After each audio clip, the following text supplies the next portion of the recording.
ஒவ்வொரு வாட்டியும் எல்லாரும் இன்டர்வியூஸ் வந்து இப்போ எடுத்தப்போ, ரிவ்யூஸ் எல்லாரும் எடுத்தப்போ வந்து எல்லாரும் சொன்னாங்க, 15 இயர்ஸ் கழிச்சு இந்த படம் பண்ணுறீங்க அப்படின்ற மாரி, ஈரம்க்கு அப்புறம் அப்படின்னு. அப்போ தான் தெரியும் வந்து ஒரு 15 இயர்ஸ் ஆச்சா அப்படின்ற ஒரு பாயிண்ட். ஏன்னா, எங்களுக்குள்ள அந்த ரேப்போர் வந்து நடுவுல நடுவுல அடிக்கடி நாங்க மீட் பண்ணிப்போம். மீட் பண்ணிட்டு பேசுவோம்.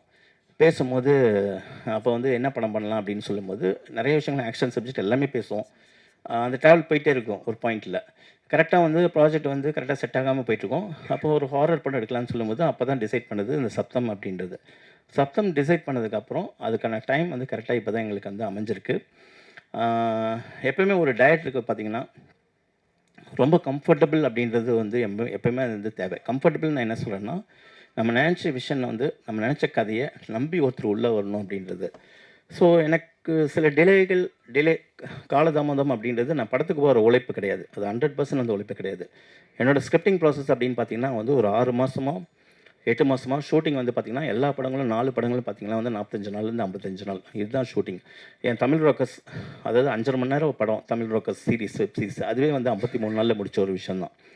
சினிமா உங்களுக்கு எப்படின்னு தெரியும். ஒரு விஷயத்த புடிச்சுட்டாங்கன்னா, அத வந்து கரெக்ட்டா வந்து அது மேல வந்து ஸ்டாம்ப் பண்ணிட்டே இருப்பாங்க.